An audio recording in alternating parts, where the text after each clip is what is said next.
Alright everybody, welcome back to the channel. It's Matt here from ptcgo. Hope you guys are doing alright. Today we're going to be looking at the championship, or the tournament winning deck from the Chill Series number 12 this past Wednesday. And surprise, this week's it's actually ADP Zacian. So in 12 tournaments that we've done for the Chill Series, this is the first time actually that an ADP Zacian has won an official Chill Series event. So, you know, definitely kind of surprising for that fact, but now I finally get to make a video on ADP. I know plenty of you know, people on YouTube and stuff have made videos on an ADP deck, but this one, you know, has proven to have some success, and I think it's a good example for an ADP deck for sure. So if you're watching this, you know, this is probably one of the more you know, not more successful, but the more proven ADP decks that you might see. They're all going to be pretty similar, you know, with minor tweaks here and there, but always interesting, right, to see. So the Chill Series number 12, of course, it was this past Wednesday. We had 185 players. It was a great turnout.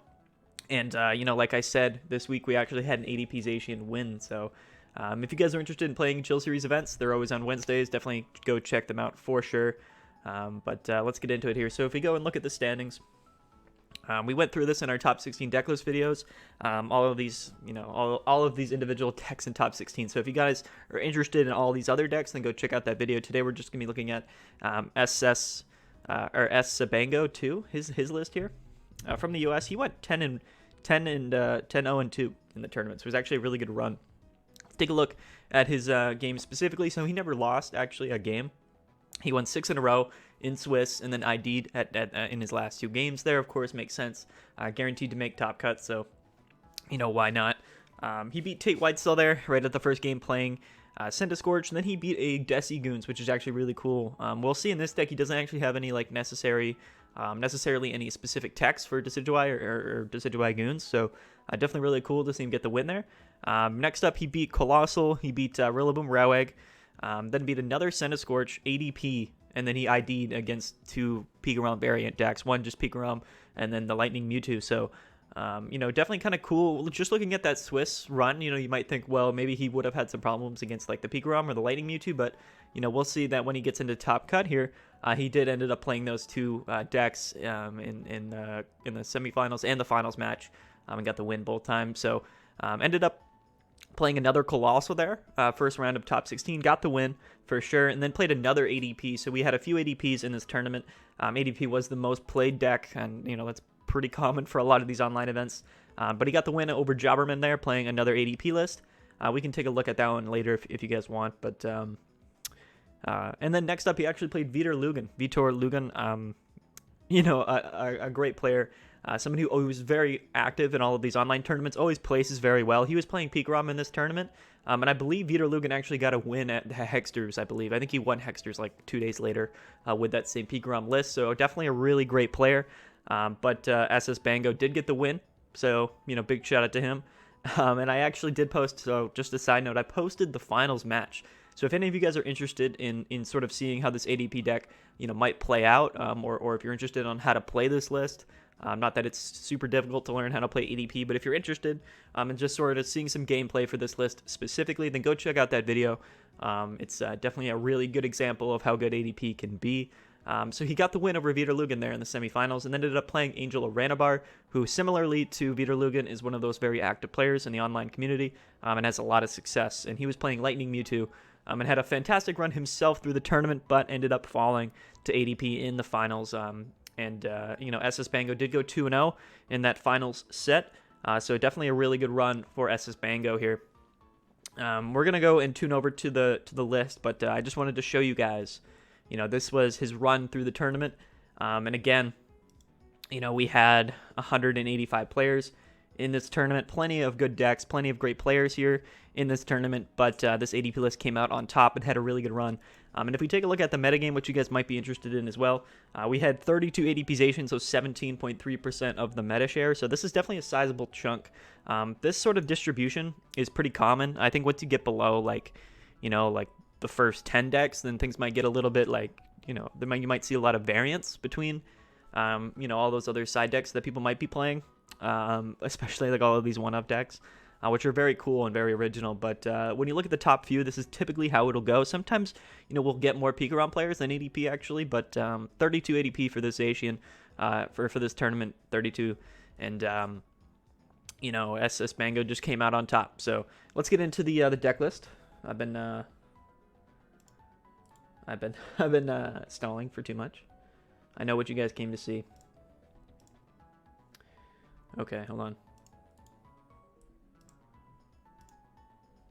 There we are. Okay. On to ptcgo now. Okay. So let's take a look at his list. So his list is it's an ADP Hammers list. So first thing that you'll notice, this is the championship winning ADP list, and you know, it looks pretty much like a pretty standard list. There's a few things that I'll point out, but the big thing is this is a Hammers variant of ADP. Right now, I think it's the most played version of ADP, and it's probably the best version overall. Crushing Hammers, it's honestly a staple card right now in the standard format in so many different decks, and it definitely goes well with ADP. Not only is it really good against other ADPs, which is important when you're playing this deck, but it's also really good against some other decks like Eternatus. It can be really good against. Even Pikarom, it can be really good to slow them down for a few turns until you get your GX attack off. And of course, if you're playing another ADP and you hit those hammers, if you hit more hammers than your opponent's ADP, then you know, you're in a good spot for sure. So it's you know, hammers and ADP I think is really smart, but there's a few other things that are incorporated into this deck that I think are also really important. Let's start off by looking at the Pokemon. So one thing I want to note right off the gate, that SS Bango is actually playing an Oranguru on top of an Eldegoss V. So of course Oranguru, it's good in this deck, and I'll kind of run down why specifically. A lot of times you're discarding your hand with this deck. It's a very fast-paced deck. Pretty much every turn you're either going to be playing like a Research or like a Dedenne, especially at the beginning when you want to find all those cards that you need at the beginning of the game. Oranguru is really good because if you get that on your bench and you use its ability, like say you have like a boss's orders in hand that you want to keep for, you know, the next hand that you draw, or if you have that energy switch but you need to discard your hand to try to find you know, the Metal Saucer or whatever it might be, then you can Oranguru that card on the top of your deck, switch it with another card, which also is just good in general to search for more cards in your deck. But then, you know, you can play a boss's orders, or sorry, you can play a Professor's Research or Marnie, or, you know, Dedenne, whatever it might be. And then when you draw your new 7 cards, new 6 cards, whatever it might be, you're going to have that card that you saved from the last hand. So Oranguru is going to be really good for that, especially in this deck for sure. So I like Oranguru in ADP. But at the same time, I really like Eldegoss, and they serve similar purposes. So Eldegoss, of course, is going to be really clutch for that late game. Like I said, we're discarding a lot of cards throughout the game, right? Just like, especially on the early game, you're going to want to move through this deck quickly. That's why we have multiple Dedennes, Research, Crobat. We're moving through this deck so quickly, a lot of times you're forced to discard, you know, other cards like Professor's Research or Boss's Orders, whatever it might be, cards that are going to be necessarily very useful for you later in the game, especially Boss's Orders. A lot of times your win condition for this deck is going to come down to, do you have Boss's Orders in hand? Are you going to be able to gust up that Crobat, that Dedenne, whatever it might be, to take those last 2 or 3 prize cards? And Eldegoss is going to be super good for that. There's plenty of ways to find Pokemon in this deck. You have the 4 Quick Balls on top of the 4 Boss's Orders, and you can also just draw into Eldegoss. So late in the game, it's just sort of that clutch option where you can, instead of, you know, having to somehow or to rely on just sort of drawing into Boss's Orders, you can either draw into Eldegoss or draw into a Quick Ball and just pull a Boss's Orders from your discard pile for the game, which, you know, is just going to be super, super clutch. So I like having an Oranguru and an Eldegoss in ADP for sure. I think it's really smart. Next up, let's take a look. So we have 1 Crobat and we have 2 Dedennes. So Dedenne, I think, is really good in this deck. You know, you'll often find yourself in your first turn or your second turn, you know, playing Dedennes, digging through your deck to try to find that water energy or that energy switch, whatever it might be, to get that Altered Creation GX off. You know, with ADP, which of course takes a metal into water if you want the full effect. You know, you're going to be digging through your deck really, really quickly, and I just mentioned that before. 2 Dedennes works well for this one. Maybe you can pop in the early game, maybe one in the middle game whenever you're looking for those last few cards that you need, or maybe for that boss right at the end of the game to win. So multiple Dedennes, but, you know, we run 1 Crobat because you can actually Dedenne and Crobat on the same turn. You can't play Dedenne twice in one turn or Crobat twice in one turn, but you can play both of them. You can play a Dedenne and a Crobat in one turn, which, you know, at the most you can dig through 12 cards in one turn on top of playing something like a Marnie or a Professor's Research. So I think it's really smart to put in at least 1 Crobat in your deck for sure. Even though, you know, Dedenne overall I think is probably more useful. Having the option to do both in one turn is going to be really powerful. And, you know, this deck's all about fast pace. And, running a Dedenne and a Crobat in your deck is the way to go for that. Next up, of course, we run 2 ADPs. Now, in this deck, you're never going to want, hopefully, you're probably never going to want to play multiple ADPs onto your bench. You really just want the one. You want to set it up, get that GX attack off. Hopefully, you do get one of these attacks off for 180. Maybe you knock out a Dedenne, and then you're in a really good spot or something like that, or a Crobat to take 3 prizes. But you're only going to want to play 1, all right? And once you get that GX attack off, you're definitely not going to want to play another 3-prize Pokemon on your bench. That's sort of the whole thing with this deck is you have a 3-prizer, and then you kind of force your opponent to knock out, 2 Zacians or a Zacian and a Mawile, or just 2 prize Pokemon, making it so they have to knock out 3 Pokemon instead of just 2. So that's why we never want to play the second ADP. But we run 2 in this deck, and that's just for consistency reasons. A lot of times, we like to start our game with ADP. It's the card that we want to get set up right at the beginning. So having it started in your active spot is not bad at all. Or just being able to sort of have it in hand at the beginning of your game or towards the beginning of your game is really good. Plus, if you prize one of your ADP tag teams, then you're in a very, very difficult position, which is why we run 2. So hopefully you never have 2 of your ADPs prized. I'm not saying it never happens, but it's going to happen a lot less, a lot less often than just having 1 in your deck. So we run 2 ADP mainly just for consistency reasons, and it's such an important card in this deck that even though we're only using 1, we want to run multiple of them. And Zacian is a similar sort of thing with that. We're running 3. We might not ever use 3, but you're going to want more than 2, right? Especially if 1 gets prized.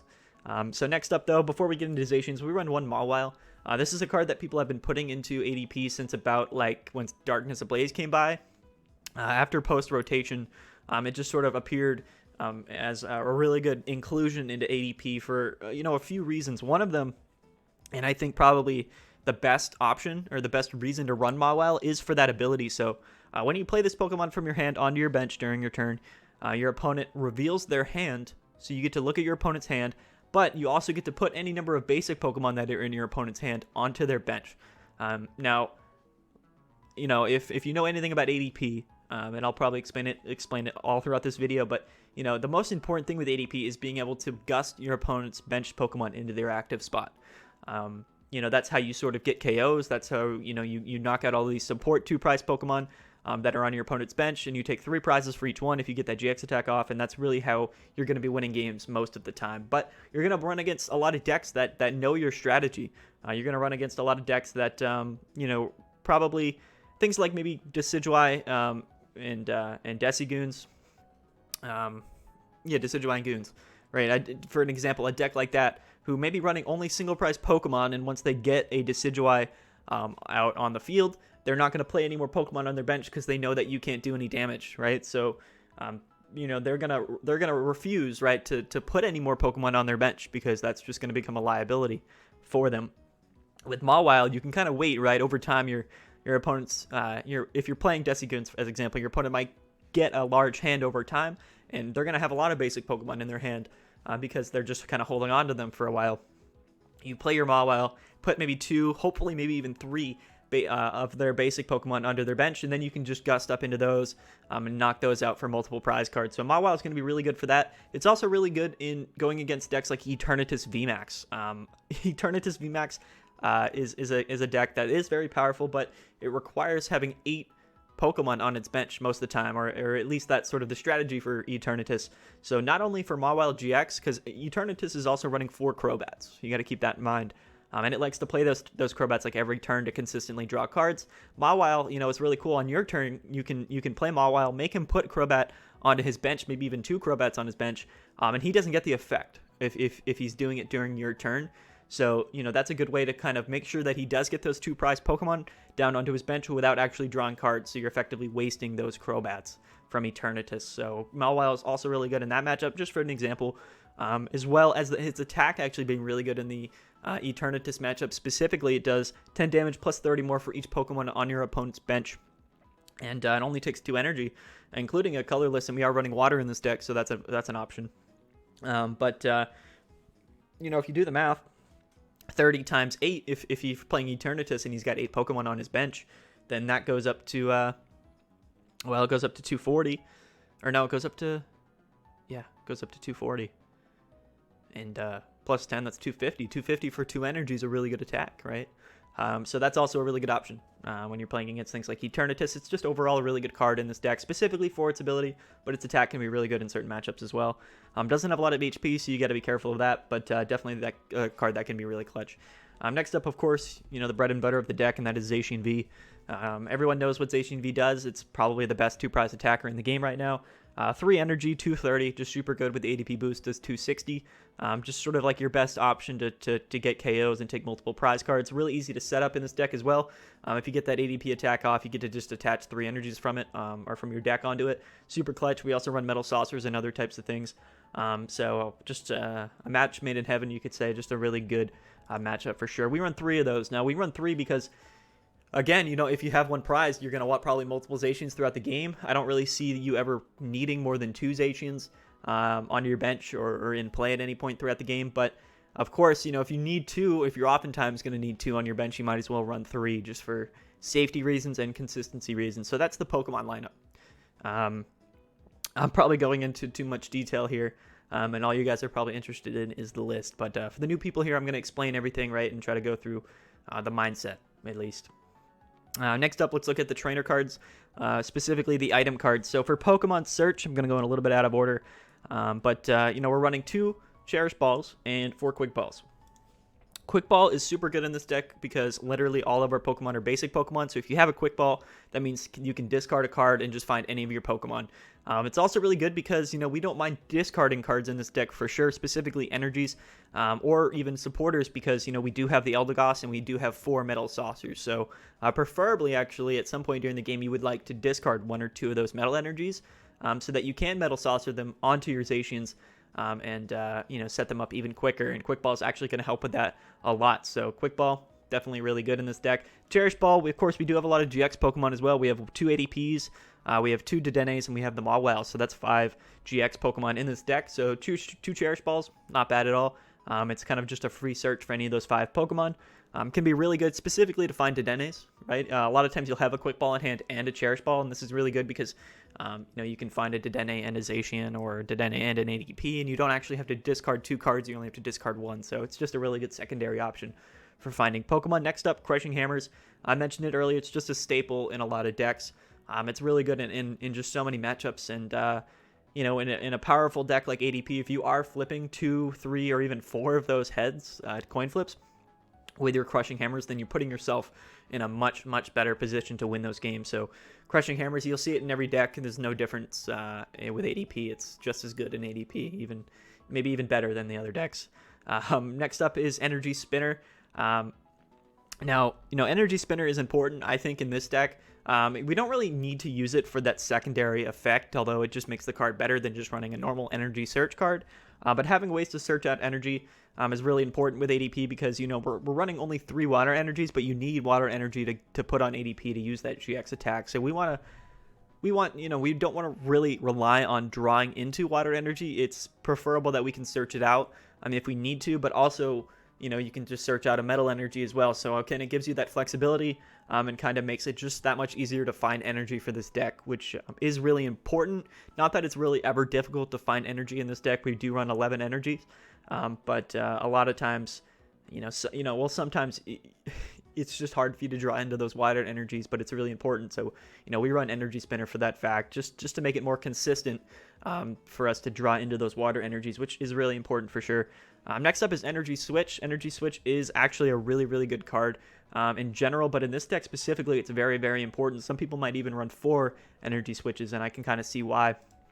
Energy Switch is one of those cards that, it makes it so not only potentially you can set up ADP with a metal and a water energy in 1 turn, but it's just one of those things where, if your ADP is about to die, or if one of your Zacian's about to die, you can just Energy Switch those Metal Saucers or metal energies in between them, which can be really good. It's in a deck like this that really relies on fast-paced energy acceleration. It's just a really good card. You see it in Pikarom as well, but that's just sort of one scenario. One thing that is really good and something that people really strive for when they're playing this deck is they go second and they have ADP in the active spot. Preferably, you put like a Zacian on your bench. You attach a water energy to ADP. You discard a metal energy from your hand, and then you Metal Saucer it onto Zacian, and then you energy switch it from Zacian onto ADP, and boom, you have a metal and a water energy on ADP in one turn. It's kind of a longer combo, but it's kind of like that golden move, right? If you can get that off on your first turn going second, then you're in an almost an unbeatable spot. And that's sort of the dream, right, when you're playing ADP. So 3 energy switches, 4 metal saucers, definitely makes that possible for you to do that on top of the energy spinners, right? But that's the main scenario. Anyway, in general, it's just going to be a really good card. So we run 3 of them. Next up is Great Catcher. Great Catcher, in my opinion, is super, super, super, super good in this ADP list. A lot of times, and I know this sounds crazy, but a lot of times it's the end of the game and you need to get that boss's orders, or you need to get that gust to knock out that last Dedenne or Crobat or whatever to take your last 3 prize cards. That's your win condition. And so many times you just fail. Like, you fail to draw that boss. Maybe even you can't find Eldegoss. Whatever it might be, all you have is like a Professor's Research in hand. And you're like, well, I do have a Great Catcher in my deck, which I can use even after playing a supporter, right? With boss's orders, like, you know, if you don't have it, you can't like play Research and then go and then play boss's orders later that turn. So we run a Great Catcher for that reason. It doesn't work on Crobat, of course, but it works with Dedenne and other GX Pokemon. So, you know, it gives us that option where if we have to Professor's Research out to find more cards in our deck, then potentially we can find Great Catcher, which actually, you know, happens more than you think. So kind of gives you that back, sort of that last option, sort of that you know, that final little trump card in your deck to pull out if you just somehow aren't able to find your boss's order. So gives the gusting even more consistency in this deck, which is really what it's all about. Next up, 4 Metal Saucers. Metal Saucer is a card that should be in any Zacian deck. You just get to put a metal energy. Oh, that's Metal Saucer. Okay. Yeah. So it just lets you attach a metal energy from your discard pile to one of your benched metal Pokemon. So, you know, it's just one of those cards where, you know, like I said, we're discarding so many cards from our hand and discarding a bunch of cards throughout the game. A lot of times, you know, you're going to have some metal energies in your discard pile. Metal Saucer is going to make sure that we can get those back from our discard pile and put them directly onto our benched Zacian Pokemon. So it's just a super good card with Zacian in general. And also again, it's part of that sort of dream combo that I mentioned earlier with Energy Switch and the ADP GX attack. So we run 4. It's just super important. We went over Quick Ball Switch cards. Again, it's a card that's in pretty much every deck. In Zacian decks, though, it's even more important. After Zacian attacks for 230, it can attack during your next turn, but that effect gets like wiped away for some reason. If it switches out and comes back in, it's like that's how it works. So we run multiple switching cards because, you know, we want to attack with Zacian multiple turns in a row. So 4 switch cards, very, very important for sure. We also run 1 Tool Scrapper. Excuse me. Tool Scrapper is like super good. I love Tool Scrapper personally. I think it's really clutch in ADP in general. We only run 1, so a lot of times you know, you might not get it when you need it, but when you do get it, it's going to be that good, and it's probably going to win you some games. So in a scenario where, you know, somebody might attach a Big Charm to their Dedenne so it has more than 180 HP, you know, saving it from an ADP KO, or if they're attaching it perhaps to some of their tag team Pokemon that have like more than 260 HP, or you know, just in general, like maybe they're putting it on like Eternatus or like, you know, some other deck that might have a lot of HP and Malilana out, saving them from a 2-hit KO. There's just a lot of times where Big Charm is gonna you know, extend your opponent's Pokemon's HP to the point where you can't get the KO. Tool Scrapper is going to make sure that you can, and that's really, really important, right? So we run 1 Tool Scrapper. It's not a card that you'll always use. It's not a card that'll always win you the game, but it's a card that sometimes will be very necessary for you to win. And specifically, it's probably for those pesky Big Charms, but it also can be really good to stop your opponent from having that free retreat with Air Balloon or really any other scenario. Pokemon tools are really useful in general, so getting rid of your opponent's Pokemon tools is never going to be bad. So why not, right? We run 1 Tool Scrapper. We run 1 Chaotic Swell. Chaotic Swell, you know, a lot of people run Viridian Forest in ADP just to kind of give them more consistency in finding the energies, specifically the water energies, right? And I'm not saying Viridian Forest isn't good in ADP. I think it's very, very good. But more so, I think that Giant Hearth is more good, or it's better, I guess, than Viridian Forest is in this deck. for other decks, right? So like if you're playing against like a Welder Mewtwo or a Sanduscorch or a Blacephalon, decks that really rely on having Giant Hearth in the active spot, Chaotic Swell is going to just completely get rid of their, their stadium cards, right? For instance, like say you're playing an opponent that is playing Welder and they put a Giant Hearth, on the board in their first turn or their second turn, whatever it might be. They're going to have one turn where they're able to utilize Giant Hearth, but next turn we play our Chaotic Swell. Not only does that get rid of their active Giant Hearth, but it's going to get rid of the next one that they play as well, making it so they have to play, they need 2 more or 3 Giant Hearths and able to really, they need 3 Giant Hearts pretty much in order to kind of make sure that they get to utilize it. So Chaotic Swell is just going to be really good, especially with this deck that kind of struggles a lot of times with Fire-type matchups. It's just overall going to be the best sort of stadium card that we can run in this deck. You'll see other decks run it too, like Piguram. Piguram just runs Chaotic Swell because they don't really have any other stadium that is entirely useful for them. So they also run Chaotic Swell. It's just sort of the best stadium card to play if you're not playing a Welder deck who needs Giant Hearth, I guess is sort of what I'm trying to get at. So we run 1 Chaotic Swell. Some people might run 2, and some people, like I said, might run Viridian Forest. That's not a bad thing, but we just, we run Chaotic Swell. Next up, we got 4 Boss's Orders. Of course, it's like the best supporter card ever. You just get to switch one of your opponent's bench Pokemon with their active Pokemon. That's the name of the game with ADP. We want to get that GX attack off. We want to Boss's Orders into those Dedennes, knock them out for 3 prize cards, and then repeat until we win. That's the whole strategy. You want Boss's Orders all the time with ADP. It's like the way that you win games, right? So we run 4 of them because we can't run any more than that. Next up, we run 2 Marnies and 4 Research. So in general, I think Research is better for this deck, but Marnie can also be really good, and we can only play 4 Research, so we run 2 Marnies as well. Research is just really good. Like, for example, like you Dedenne. You play Dedenne, discard your hand, draw 6 cards, you play all those cards, and then you end that turn with playing Research, and then you get 7 more cards. And having 13 card draw in one turn, including with the 1 card that you draw, maybe you even play Crobat that turn as well. It's just too good, with a deck like this that really wants to move through their deck quickly, draw cards as quickly as they can. Professor's Research is going to be the best thing for that. And then 2 Marnies. Marnie is pretty good. Like, it's a really good supporter, don't get me wrong. In this deck, we probably would prefer to play Professor's Research, but sometimes our opponent has really big hands, and we don't have any research left, or we don't have any research in hand, and Marnie's our best option. So for consistency purposes, we run 2 Marnies on top of that because, again, it's a really important facet of this deck, and we can only run 4 research, so 2 Marnies on top of that. I think that's smart. You can maybe run like 3 Marnies, maybe you run just 1 Marnie, whatever you find to be the best sort of fit, right, for your deck and your experience playing ADP. SS Bango here was playing just 2 Marnies and 4 Research, and I think that's a good, a good amount. Next up is our only tool card of the deck, and that is Air Balloon. So some people are running Air Balloon, and maybe they'll also run Big Charm in this deck. I think Big Charm is actually really good in this deck for sure, but Air Balloon I think is more important. And this is mainly you attach them to the Zacians to give them free retreat. It makes it easier to do that double switch out like I mentioned with Zacian. If it has an Air Balloon attached, all you need is like a switch card in hand, and then you can switch it out. You retreat out, and then you switch back into it, and you get to attack twice in a row, so that's going to be really important, really good.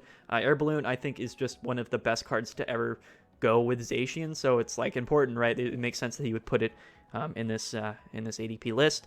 Big Charm can be really good. SS Bango's not including Big Charm, but Big Charm can be really good to attach to ADP, which can really, you give it 310 HP, and that kind of gives it, enough HP where it's out of range of a lot of times Eternatus KOs, or Reshiram and Charizard, the 300 damage KOs. I think Big Charm on ADP is really, really clutch a lot of times. Makes it so you can live an extra turn, which is oftentimes really important with this deck, but I don't think it's as necessary as running the Air Balloons for Zacian. So 2 Air Balloons, and that's it for really all the cards, except for our energy cards, which we do run a lineup of 8 and 3. Some people might run like 8 and 2. Some people might run 9 and 2. I think 3 Water Energies makes a lot of sense, considering that sometimes you might have 1 prize. You're gonna want more than 1 Water Energy in this deck for sure. And again, it also works with like Mawile if you need to attach it to Mawile, and it's one of those cards, like, it's really important to have a Water Energy at some point early in the game to attach to ADP, so I think that running 3 makes it a lot more consistent, 50% more consistent than running 2. So, I think it's a good lineup for Energy. 8 and 3. No need to run Coding Energy in this deck. I don't think it's so fast paced. It's just not really going to help you that much. And at the same time, it doesn't work with like the ADP's attack there to attach energy. It doesn't work with Metal Saucer. It doesn't work with Zacian's ability. So no special energies in this deck, and I think that that's smart. So that is the list, guys. This is the ADP Zacian list that won the Chill Series number 12. I've been talking about 30 minutes, so I apologize if I'm gone pretty long here. I don't know if anyone's really covering ADP lists this extensively, but I think most of you are just kind of interested in the specific list. Maybe you're gonna go try it out in the next tournament. But if you're watching this and you're new, if you haven't played ADP before, if you're interested in getting into the game, then I really suggest you watch this video through and really get to understand what this deck is all about. Yeah, guys, that's it. ADP Hammers. Shout out to SS Bango, or S Savango, I think his name was, who won the Chill Series 12, 185 players. ADP came out on top for the first time in Chill Series history, guys. So that's going to wrap up the video. I do want to end the video just to let you guys know that our $3,000 cash prize tournament, the GG Tour Chill TCG Cup, is coming this weekend. It comes on Saturday, starts Saturday at 10 a.m. It's a massive deal. It's a really big tournament. And if you're interested in playing for a very large cash prize pool in a ptcgo regional style tournament, then I highly suggest that you go check it out. Our link to register will be in the description down below. Yeah, guys, definitely go check out that tournament. It would mean a lot to me, and I think it's just going to be a really good one. That's going to wrap it up, though, guys. I'll see you guys soon for more videos, and yeah, I hope you guys enjoyed. Cool.